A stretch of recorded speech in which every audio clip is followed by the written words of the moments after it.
अस्सलाम वालेकुम। आज भी 12 अक्टूबर सन 2020। आज उर्दू में हम एक नई कहानी पढ़ने जा रहे हैं। अमली व ज़बानी काम के मवाद के लिए बांट कर खाने का मजा। ठीक है। आज स्कूल की छुट्टी थी। नाजो अपनी माँ के कामों में उनकी मदद कर रही थी। घर के काम खत्म होने पर माँ ने कहा, नाजो मैं कपड़े धोने नदी पर जा रही हूँ, तुम घर पर ही रहना। नाजो बोली, जी अम्मी। अम्मी मैले कपड़ों की गठरी लिए नदी की तरफ रवाना हो गई। थोड़ी देर बाद दरवाजे पर दस्तक हुई। नाजो ने उठकर दरवाजा खोला। सामने आसिया खाला खड़ी थी। उनके हाथ में एक बड़ा सा पपीता था। आसिया खाला नाजो को पपीता देती हुई बोली, नाजो ये हमारे पेड़ का पपीता है तुम्हारे लिए। पपीता यानी पपाया, ठीक है। नाजो ने उनका शुक्रिया अदा किया और पपीता ले लिया। पीला पीला पपीता देखकर उसके मुंह में पानी भर आया, मगर उसे माँ का ख्याल आया। उसने सोचा जब अम्मी आ जाएंगी तो वो उनके साथ मिलकर पपीता खाएंगी।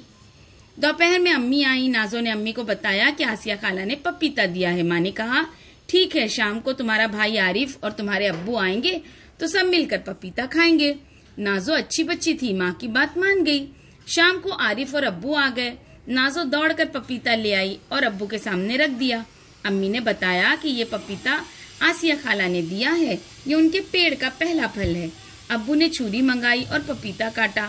अम्मी ने पपीते के छोटे छोटे टुकड़े किए और उन्हें प्यालियों में रखकर नाजो, आरिफ और अब्बू को दिया। एक प्याली अम्मी ने भी ली। चारों आंगन में आ बैठे और मजे से पपीता खाने लगे। सच है, बांट कर खाने में बड़ा मजा आता है। तो कितनी अच्छी कहानी है बच्चों, बांट कर खाने का मजा। ये कहानी से आप लोगों को अंदाजा हुआ ना, रिसेस में जब भी आप लोग साथ में खाना खाते थे आपको अच्छा लगता था ना।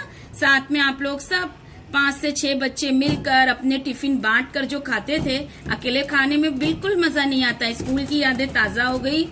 दिल कर रहा है जल्दी से हमारी स्कूल खुल जाए, है ना, और फिर से हम अपनी रिसेस में साथ में मिलकर खाएं और बांट कर खाने का मजा लें।